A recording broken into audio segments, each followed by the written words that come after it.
So thank you all again for joining us tonight. This is our preliminary return to school plan. And I do want to emphasize the word preliminary because these are some of our earliest thinkings about this. And we want to make sure that you are well aware that some of the information presented tonight could change over time. But we're going to share with you our best thinking at this point tonight. I do want to spend a few minutes talking about the structure for this presentation. So this is a webinar format. Unless you are calling into the meeting, you do have access to the question and answer function, and that is being monitored by the administrative team. I do want to point out that many of the questions that that will be asked will likely be addressed in the presentation. We've already done a similar presentation to staff earlier today, and we noted that in that. So I would encourage you to hold off on your questions, maybe jot them down rather than submitting them in the Q&A, because there's a good likelihood that I will be answering your question at some point during the presentation anyway. But if I don't answer your question and we don't have an answer, please know that we will be collecting all of those questions and making sure that we're able to provide that information in a future meeting. The other thing that is really important for me to say, and you'll hear me say it over and over, is the information that you're hearing tonight is up to date as of now. But it is subject to change, and it's subject to change on a lot of different levels, including decisions that the Board of Education might make. And I'll talk about that again a little bit later in this meeting. So I said at the beginning, these are our preliminary plans. And I really want to emphasize that. So what we're talking about tonight is a presentation based on the current guidelines we have from MCPS, the best practices that we know that we've been shared, and also some BCC specific details. But that doesn't mean that this is the plan that will be carried out going forward. This doesn't mean that this is the plan that's going to happen necessarily every day when students return. We know that we will need to monitor the work that we're doing and look for areas where we need to make adjustments, especially once we get into some of the more logistical aspects of our plan. And an example of that is actually how we're going to transition between classes while we're at BCC. So right now, if you think about the daily schedule, first period ends at 10 o'clock and second period doesn't start until 10:15. That's a 15-minute transition period. So we've thought about several ways to kind of make the safest transition time using all of that 15 minutes. We've talked about allowing students 5 minutes to pass, or allowing students in even numbered rooms to move through the hallways in the first 7 minutes, and odd numbers. We have lots of ideas about that. And whatever we finally end up going with, we may get into 2 days of school of students back in the building, and we may have to say, this is a plan that doesn't work. It just, now that we see it in action, we've got to really make some changes about that. And that's important to know about almost every part of this plan, that there may be things that we outline tonight. There may be things that I outline or talk with you all about 2 weeks from now that sound good and look good on paper. But when we really put it into action in the building with real students moving around and seeing what things look like, that may all change. So I just want to say that, like, this is all a work in progress, and as we go through it, we're giving it our best thought, but we recognize that we will need to really reflect on how successful things are going, how successfully things are working out, and then how we can make adjustments to make that even better. So I do also want to share kind of how this comes about, because it's important to know that this is not me and the administrative team or someone from central office just creating this work. We actually have an instructional leadership team at BCC that has about 25 people in it: teacher leaders, the administrative team, members of our support staff, members of our teaching staff, and our resource teachers, who are part of that instructional leadership team. And they're actually working in 3 different work groups: one considering questions around our operations and logistics, one considering questions around instruction and academics and what that might look like, and another really thinking about that communication aspect. How can we provide the most accurate and up-to-date information as clearly as possible also to both students, staff, and to parents in the community. So those groups, that's the structure that we're using to create these plans and this idea.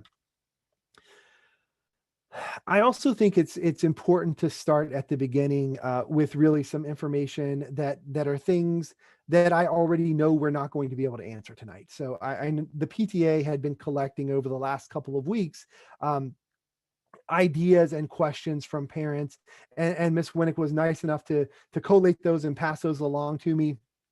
And I went through all of them, and I looked for some themes, and I looked to really think about what I know now. Some of these items, when we talk about it, are really items that we won't know until we really know the exact details of when we're returning to school. That still is a little bit of a question mark.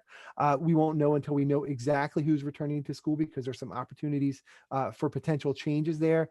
But some of those pieces are just they're more of March questions, honestly, than February questions. So, but right now we don't have any details about student parking. We don't know how we are going to make the assignments of students into weekly rotations. We don't know how we'll handle eating and drinking, especially drinking of water in the classrooms. We have some ideas, but we don't have a final plan on dual enrollment and early release students.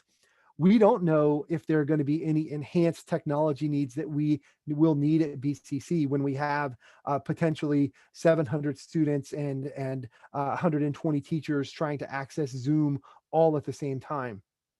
Uh, we don't have full details on the contact tracing protocol that we're going to use for students and staff. We do know that there will be one, but I don't have that. We don't know what it's going to look like when in-person clubs and non-athletic extracurriculars resume. Right now, those are remaining all virtual, but at some point they will resume, and we don't know yet what exactly that will look like. And we also don't know what the expectations and requirements are going to be for quarantine after students or staff travel to an area outside of a state that borders Maryland or within Maryland. So those are some of the things we already know tonight. And I just wanted to share that up front so that you can hear that we're working on these things, but those are pieces that we don't really have either enough information from MCPS, or that we aren't able to really implement because we're not into that stage of the planning yet. I also want to share that as things roll through this presentation and as questions are posed in the Q&A, Mr. Nelson is recording kind of the themes of that. And if there are bigger questions or bigger burning ideas, he's going to make sure that we're aware of them and that we also get them to that appropriate ILT work group so that they can continue to work on that. So tonight we're going to really kind of talk about this in three different areas. We're going to talk about some logistics and operations, some of the things that will be different about the school day and moving around BCC. We're going to talk about instruction and academics, and then I'm going to share with you some next steps from a parent point of view, kind of where you need to go with what's going to happen. And again, I'm going to give you that disclaimer that this is accurate and as up to date as I can make it as of probably 6:45 tonight when I put the last finishing touches on this presentation. But it is all subject to change. Before we move into those topics, though, I do want to share a little bit of general information that we have related to the return to make sure everybody's talking about the same types of things. So when we return to school, we do have expectations that safety protocols will be in place. We have physical distancing within the building, whether that be in the hallway, in the classrooms where we have the desks or chairs set up 6 feet apart, whether as we're entering the building, as we're leaving the building, we have that expectation that will be maintained. And honestly, we have an expectation that high school students are going to really meet that and handle that without a lot of individual direction that is going to be required for that. We do have an expectation that face coverings or masks will be worn in the building. If a student doesn't have a mask when they arrive, we have masks we can provide to them. If a mask breaks during the day, we have masks that we can provide for them. But I want to be very clear that we're not going to engage in a power struggle with any student about wearing a face mask or not. That is a requirement to be in person in the building, and the expectation is that that happen. We also will be in having the building cleaned frequently, including that Wednesday shutdown for a deeper cleaning that we will have there. Another important part in those expectations is that we are limited in the number of people that we can fit into the building. And those limitations are really driven by the physical distancing component within the classrooms. So a little bit later in this presentation, I'll show you a picture of some of our classrooms, and you can see how they're set up with the desks 6 feet apart. And that's really what determines our capacity. So across our building, if you've been inside BCC, if you're a new parent who hasn't, you'll learn this soon enough. We have parts of the building that are almost 100 years old, and we have parts of the building that are 3 years old. And what those classrooms look like in those spaces is so different that there's a great deal of variability with the number of desks that we can fit in some of these classrooms. So that determines the capacity, that physical spacing within the classroom. We also want to make sure that everyone understands that special education and ESOL students and other students who receive specialized services will continue to receive those services, whether they are virtual or in person, and that any of those academic supports or interventions that we've been providing to students will be provided, whether the student is virtual or in person. That is not going to change. How it looks might change, but the fact that they're receiving those services will not change. I want to talk about a little bit about the phasing, because this is the information that the Board of Education adopted at the February 9th meeting, and make sure that everyone is understanding kind of where their child might fall in terms of the return to school. So currently in phase 1, group 1.1, which returns on March 15th, that is the scheduled date. That would be grade 12 special education students only, and grade 12 METS, CREA students, and ALT programs. Those acronyms, the METS, CREA, and ALT programs, are very specific to programs within MCPS. And if your child is in one of those programs and you don't know, we'll actually be reaching out to you to make sure that we understand what your intentions are around returning. The next group to return is group 1.2, which is the remaining grade 12 students, the remaining special education students across all grade levels, and then other ESOL students that we've identified. They are currently slated to return no later than April 6th. But that, that's another one of those pieces that when the board meets next week, that they could choose to move up. But right now that date is April 6th, which is the Tuesday after spring break. When we look at phase 2, that's then really gets into the rest of our students. Group 2.1 is our 9th and 11th grade students, and they would return no later than April 19th. And group 2.2 would be our grade 10 students, who would return no later than April 26th. So that's just kind of the basic framework for what we're talking about in terms of how students are coming back. Let's spend the next few minutes talking about logistics and operations and some of the specific pieces about how a day might look and how things are changing within BCC. So the first and most important thing to know is that the schedule is going to change with that. Bus arrival at BCC will be based on MCPS transportation times, and it will change back to the times that were used prior to the school closure last year. MCPS transportation will be communicating with any student who is returning and indicated that they needed bus transportation on that parent preference survey to share information about bus stops and pickup times and arrival and those types of things. But that is going to revert to those pre-COVID times. And that bus arrival at BCC will happen between 7:20 and 7:45 in the morning.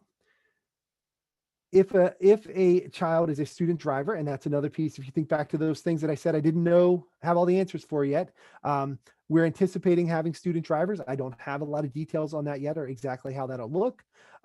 Student drivers and parent drop-offs must be in their classroom by 9 a.m. So that if you notice that difference in time, we'll talk about it a little bit more later. But Bus drop-off will be no later than 7:45. Student drivers and parent drop-offs must be in their classroom ready for either their first or their fifth period class by 9 a.m. We will likely use several different drop-off locations just based on our anticipated volume, but also to really be able to think strategically about how we have students entering the building and hopefully getting them in the entry door that is closest to their first class of the day to maximize times that they're in the hallway. If a student arrives prior to 9 a.m., they will actually report to one of our common areas for support. And that would be them logging in and receiving that support electronically, much like they're receiving it right now. Those common areas that we have identified right now are the cafeteria, where we have desks set up, our art atrium, our attendance atrium, and our small gym, where we have desk space set up for those students. So those would be the common areas that we are looking at where students would be between 7:45 and 9 a.m. if they arrive. I'm sorry, I clicked backwards. Another important logistical information here is that we will not have an open lunch. Students are not allowed to leave campus for lunch. Instead, the lunch shift is going to be, or the lunch is going to be broken into two shifts of 30 minutes each. The lunch period will be, instead of the 75 minutes that it is currently in the distance learning and virtual schedule, it will be 65 minutes. It's being adjusted shorter by 10 minutes district wide. But that 60 minutes will be divided into two 30-minute shifts. And students will move from either their second or their sixth period class to eat in one of those one of those four spaces, really, again, the cafeteria, one of our two atriums, or the small gym. And then they would either come at the beginning for the first shift and then return to their second period or sixth period class, or at the end of second or sixth period, they would stay in their second or sixth period class and then report for lunch before transitioning to their class that's after lunch. This is a procedure that's going to take some refining as we go, but that's one of those pieces that I know that we're going to be working on. Our goal is making sure that students have some social opportunity within that lunch period. They are going to be in desk, but really having an opportunity to have them be able to interact with their peers in some way that's meaningful during that time period. Another piece that we're looking at and really trying to assess is how we can give students access to our outside areas depending on the weather. And a lot of that is going to be is being worked through in terms of our logistics and how we can make that happen. Finally, dismissal is going to be at 2:30 every day. That means that students will be dismissed and MCPES transportation will depart at 2:37. That's a normal process. It's not new there.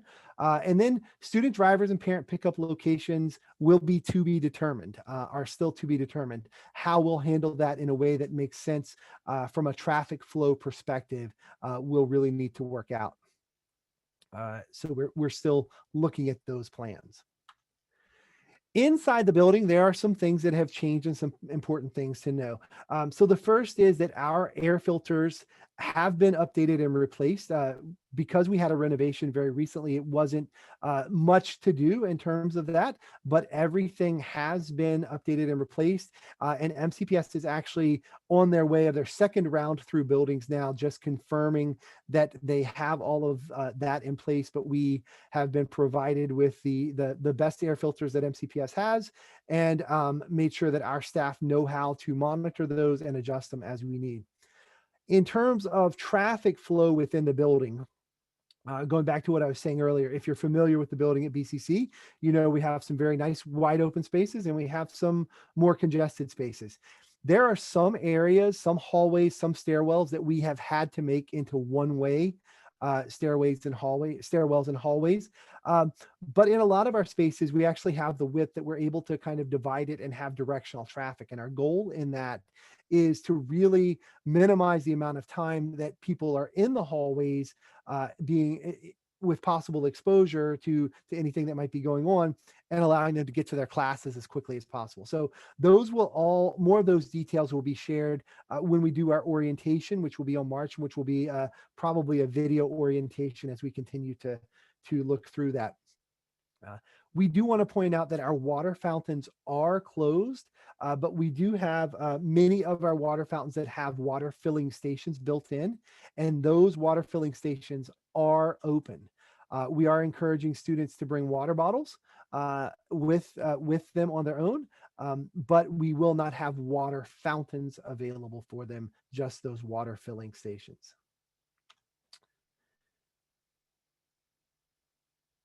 So at this point, we're going to transition to instruction and academics and talk a little bit about what's going on in the classroom. And as we transition to that, I think there's an important frame for everyone to keep in mind. Uh, because of the structure of the rotating weeks and how parents and students were able to indicate their preference to return, and the limitations that we have here at BCC, every single day, more students will be learning virtually than are learning in person. So in a given class, even if we had a 30 students in a class and it was 10 students chose to learn virtually, stay in all virtual, and 20 students chose to come back, and we divided those into a blue week and a gold week group, the on a blue week, the gold week students are going to be learning virtually with the students who chose to be virtual for all the time. So that would be 2/3 of the class being virtual. It's important to keep that frame because we're spending a lot of time discussing and thinking about what it's going to look like for the student that's in front of the teacher in the classroom, but we also have to make sure that we're thinking about how this is going to work for every student in the classroom.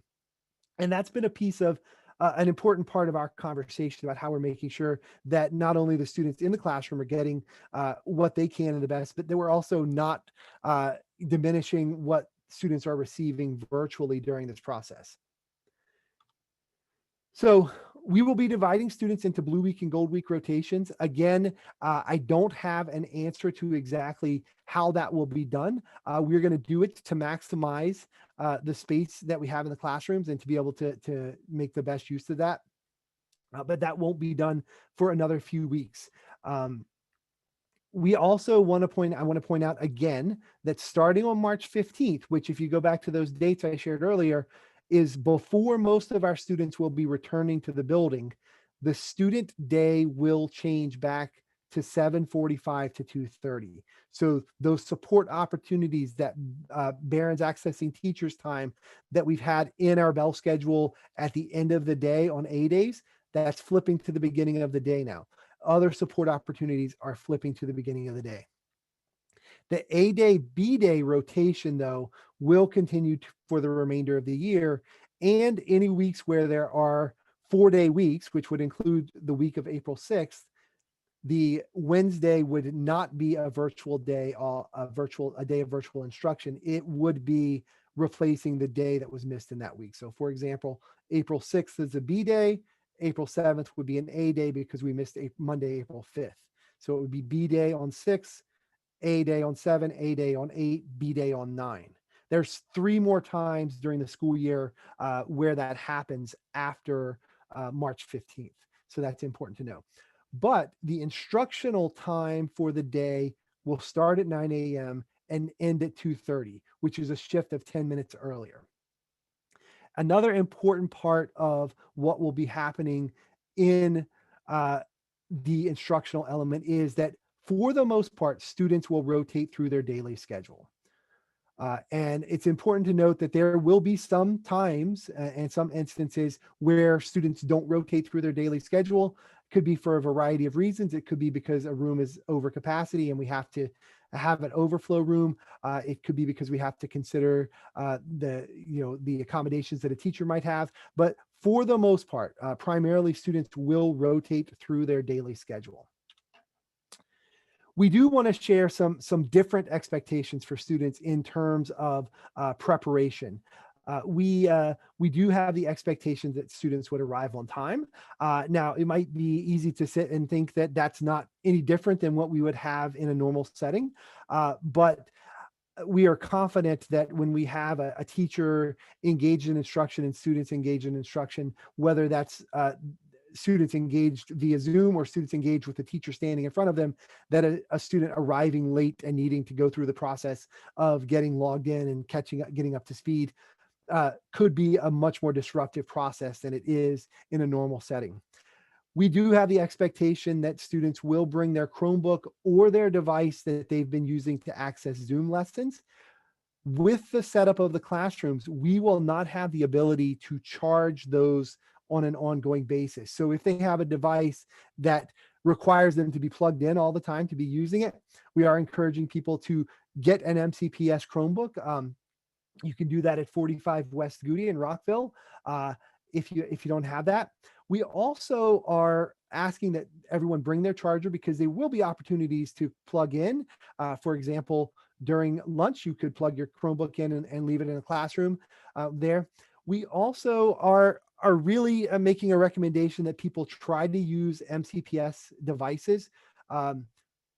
To increase their likelihood of having a positive connectivity. Just a very personal example. I use my personal iPad sometimes at school. There are days where it works perfectly and I'm able to access the Wi-Fi and it's not an issue at all. And there are other days where I can't do it for anything.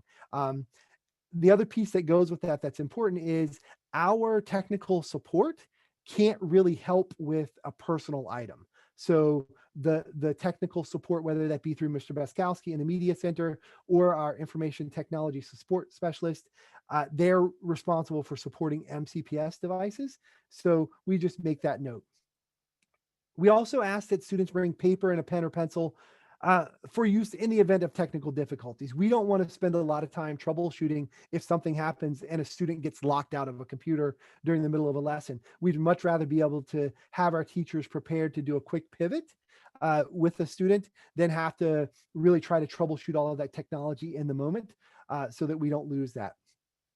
We also have the recognition, though, that there are times where things just happen. You know, my Chromebook was working perfectly well for first and second period, and I came back from lunch and now it has what in my family we call the blue screen of death. We will have some daily loaner devices available, but we will not have enough to provide to every student who asks if every student showed up. So we are having that expectation that students have a device with them. And if we need to help facilitate that, procuring an MCPS device, we can do that also. So when we talk about instruction, we really want to talk about really how instruction is going to work and what it's going to look like. So I want you to think about this in terms of what we're doing right now.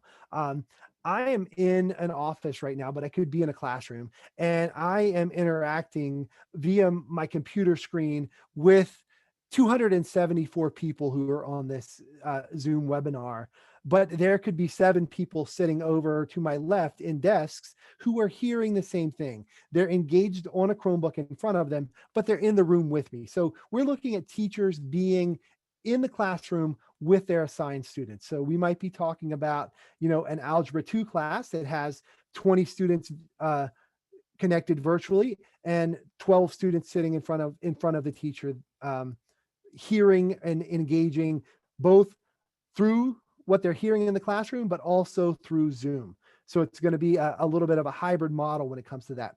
The teacher can use the classroom computer, the Promethean board, the Chromebook, any of those technology tools that we have available to them to instruct every student who's there.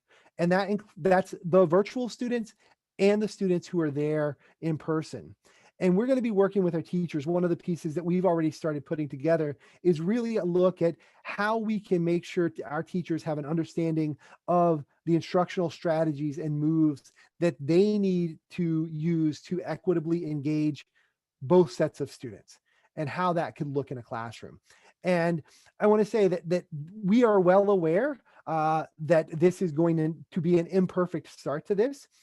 But when I think about this, so I put this in the frame of last March or last April, when we first rolled into virtual learning, it was not pretty. It wasn't pretty for a lot of people, but it got better, and we're going to be able to figure it out.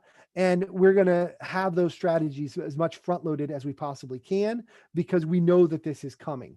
So we're going to be working with our teachers to really talk and think about what it looks like to make sure you have the virtual students and the in-person students and how it makes sense to engage them in that conversation together. So I do want to show you a couple of pictures of classrooms, and these are just 3 samples of spaces at BCC, so you can get a little bit of an idea of what we're talking about in terms of a room layout. So the first classroom is actually a math classroom in our C wing. So if you look at the front of the room, you can see the teacher workstation is connected to a Promethean board and is turned to face students. And then if you count, you could count in there, there are 14 desks in this particular room that are available. So this room has a capacity of 14 students when we do the social distancing that we need to do in this class.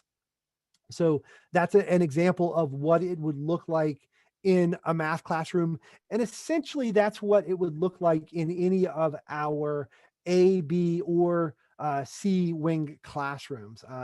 E wing is a little bit different, and F wing you're going to see in the next slide.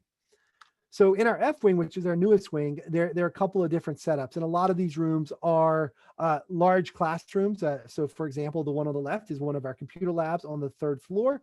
And you'll notice in that computer lab that every other computer has the chair removed, and that there is a sticker on that table that says "Do not sit here." And it's really hard to see the green sticker where there is actually a chair, but it says "Please sit here."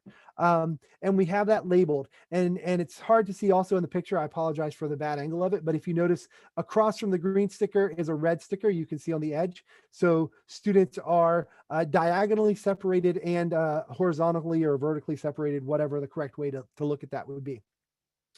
The picture on the right is actually a picture of one of our tech ed labs. And you can see, kind of see on the tables, the same green stickers that say "Please sit here," but you can also notice that we have the chairs spaced out in here. So for this particular room, we actually have a capacity for 17 students in that tech ed lab. So different room, larger room, different layout. We have the ability to have more students in that space. So then the next piece I want to share is really just a few next steps for parents. And these are really to kind of help you think about where we go from here. March 15th is not that far away. April 6th feels like it's a really long time away, but it's not as far away as it might seem. So I want to share some of this. So the first piece is that the Board of Education is meeting next Tuesday again. And I share that because the Board of Education is the group that is going to make the final decision about both the plan and the phasing and the structure of what the return to schools is going to look like.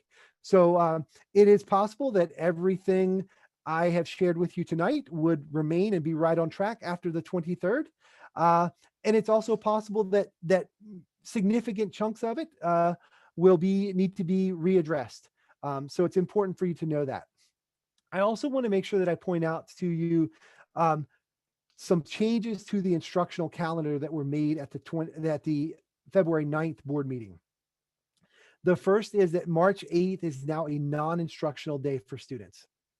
And that's important to have on your calendar. And March 9th and 10th are for fully asynchronous instruction. So there will be no live instruction on those days. Those days have been set aside in the calendar for us to get staff back in the building to try to work out some of those pieces that we didn't know earlier.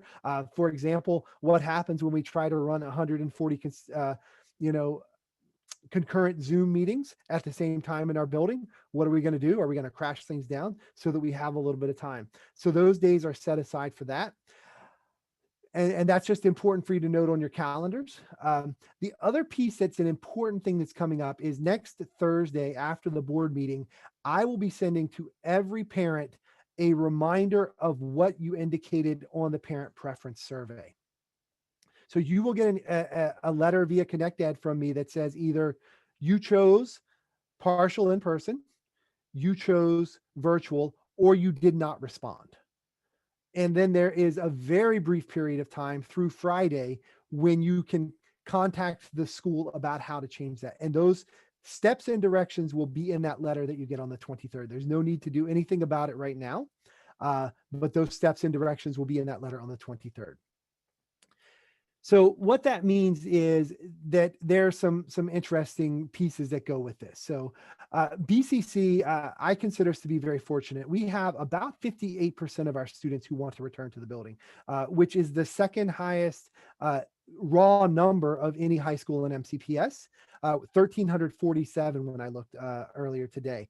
But that means that we are very limited in our space. You think about those classrooms I showed you earlier and how they are laid out, it presents some challenges there. So we can accommodate very easily and very quickly. If you said you wanted to come partial in person, but now you've heard my presentation, you're thinking about what it looks like, you can say, no, I want to switch to totally virtual. You can make that request at any time.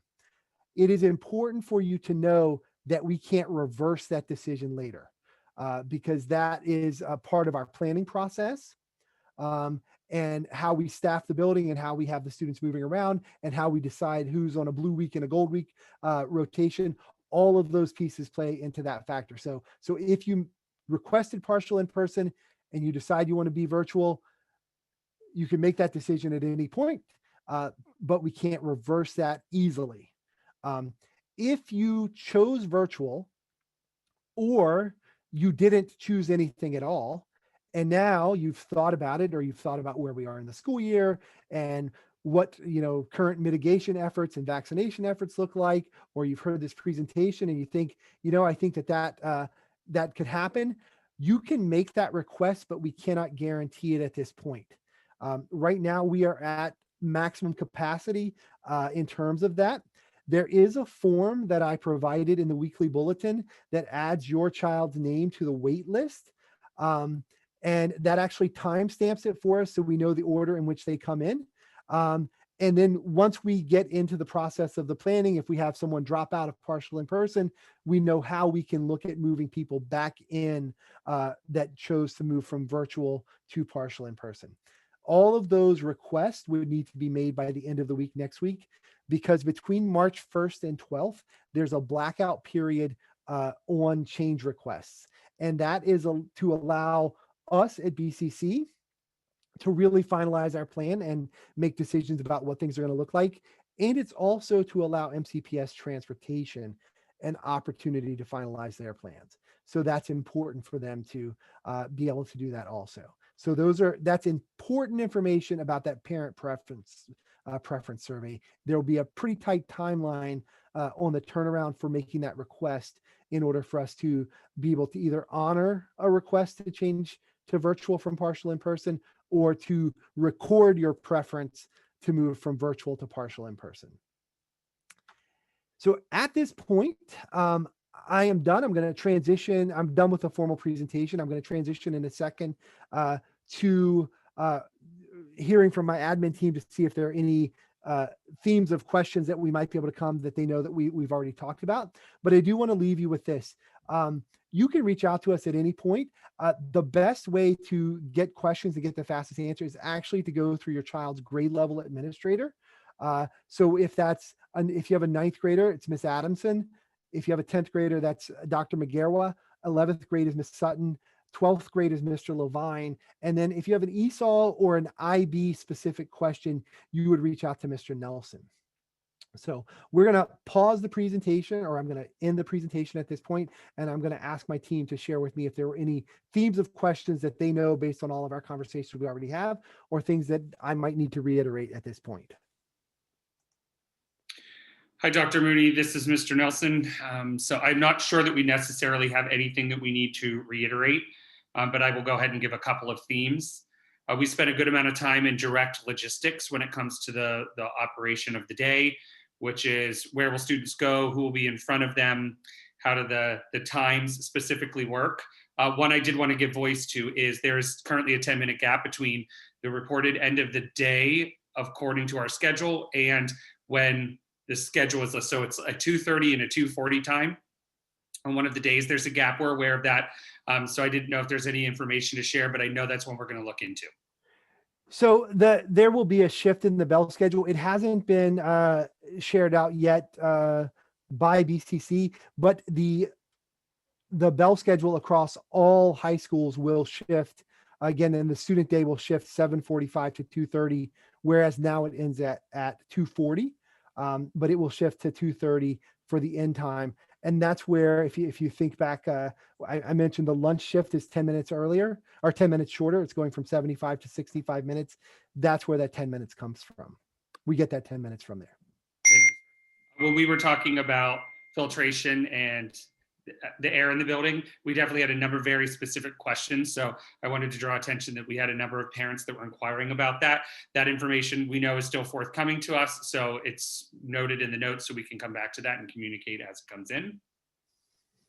Thank you, Mr. Nelson. Yes, and I think many of the other questions were very direct from our parents tonight. Thank you for asking like clear and direct questions so we can just get you that information directly. And we have answered currently 40 questions from our parents tonight. Thank you. So we are going to leave the Q&A open for another couple of minutes here if you have something that we can look at. But otherwise, this concludes our meeting. So thank you all for attending. I will share out the recording of this as soon as I get it processed, and I'll make sure that it is available both in my bulletin and in the via the PTSA listserv so that we can get that out. So thank you all for attending.